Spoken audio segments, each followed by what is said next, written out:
Hi guys, let's quickly discuss difference between primary wall and the secondary wall. But before that हमें इसका थोड़ा diagram पता होना चाहिए। देखिए क्या होता है, मिडल लेमेला सबसे पहले हमारे पास होता है। This middle lamella is formed during the cytokinesis process. जब आपके पास साइटोकाइनेसिस पूरा होता है प्लांट में, तो उस दौरान सबसे पहले हमारे पास क्या होता है, बीच में अगर हम स्ट्रक्चर की बात करें तो देखिए न्यूक्लियस का डिवीजन हो चुका है, न्यूक्लियस दोनों डिवाइड कर चुके हैं। अब हमें सेल की डिवीजन करवानी है। तो सबसे पहले क्या होगा कि सेल प्लेट की फॉर्मेशन होती है। सेल प्लेट के बाद हमारे पास क्या बनता है, मिडल लेमेला बनता है। ऑन दिस मिडल लेमेला, ये जो आपके पास मिडल लेमेला बना है, ये एक कॉमन सीमेंटिक लेयर होती है बिटवीन एडजेसेंट सेल। अगर ये दो सेल है, A cell and B cell, तो इनके बीच में कॉमन मिडल लेमेला होगा। This common middle lamella is shared by both the cell. अब इस on this middle lamella left hand side and आपके पास right hand side cell wall adjacent cell की फॉर्म होगी। लेट्स से ये हमारे पास ए सेल है and this is B cell. तो यहाँ पर इस मिडल लेमेला पर यहाँ पर सेल वॉल फॉर्म होगी ए सेल की एंड यहाँ पर सेल वॉल फॉर्म होगी बी सेल की। तो सबसे पहले बनती है primary cell wall and then बनती है सेकेंडरी सेल वॉल। तो primary wall and secondary wall are nothing but they are the types of the cell wall. जो सबसे पहले बनती है that is the primary wall, thick सी होगी, जहाँ पे हम देख सकते हैं थिक सी, और ये जो थिक सी है that is the secondary wall.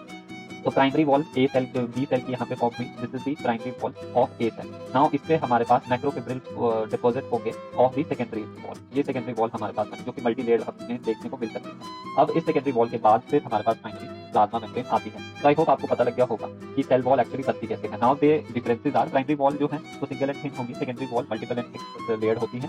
Primary wall पहले लेड की जाती है जब सेल इमेच्योर है एंड सेकेंडरी वॉल तब डिपॉजिट होती है जब सेल मैच्योर हो गया होता है। प्राइमरी वॉल फ्लेक्सिबल है सिंस उसमें पैक्टिंग ज्यादा है, सेकेंडरी वॉल रिजिड है सिंस उसमें लिगनिन ज्यादा है। प्राइमरी वॉल डिमिनिशेस मतलब अपनी आइडेंटिटी लूज कर देती है जब सेल मैच्योर होने लगता है।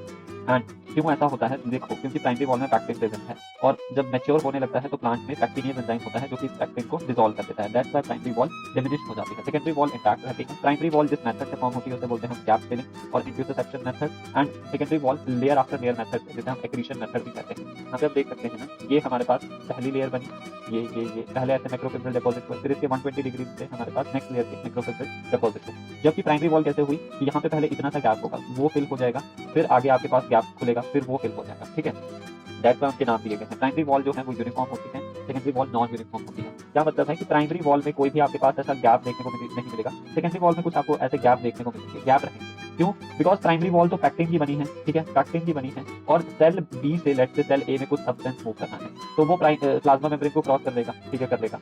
अब वो क्या सेकेंडरी वॉल को क्रॉस कर सकता है कि अगर इसमें कोई चैनल वगैरह ना हो? नहीं कर सकता, बिकॉज सेकेंडरी वॉल में तो हमारे पास लिग्निन डिपॉजिट रहता है। तो इसीलिए यहाँ पे कुछ गैप्स रहते हैं और इन गैप्स को ही हम आगे चल के प्लाज्मोडेस्माटा बोलते हैं। दैट्स व्हाई यहाँ पे हमने लिखा भी है कि as it has gaps for the plasmodesmata. So I hope you really enjoyed it. Please like, share and subscribe.